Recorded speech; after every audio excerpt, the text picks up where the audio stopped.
वैदात्रं कति कति भवन्तेन कवयः श्रियो देव्यापो वान भवति पति कैरभिधनैः महादेवं हित्वा तव सति सती नाम चरमे कुचाभ्यामासङ्कः कुरवकदरो रव्यसुलभः किरामाहूर्देवीं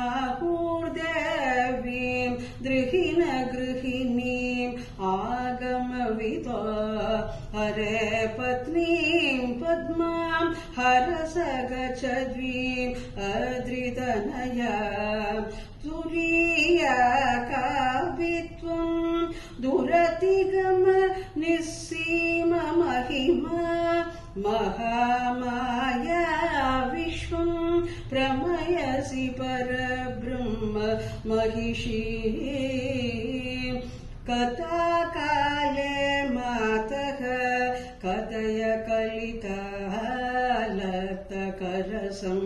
बिभेयं विद्यार्थी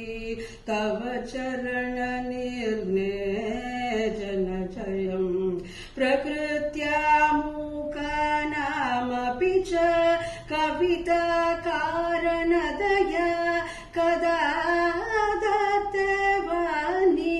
मुखकमल ताम्बूलरसता सरस्वत्या लक्ष्म्या विधिहरिसपत्नो विहरते रते पातिव्रत्यं शिथिलयतिरम्येण वपुषा शिरं जीवनेव क्षपितपशुपासव्यतिकरः परानन्दाभिक्यं रचयति रसं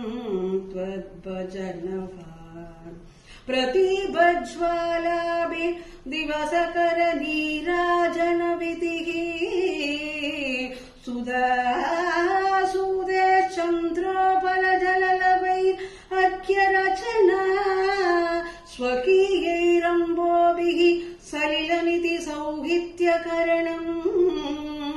त्वदीयाभिर्वाग्भिस्तव जननि वाचां स्तुतिरियम्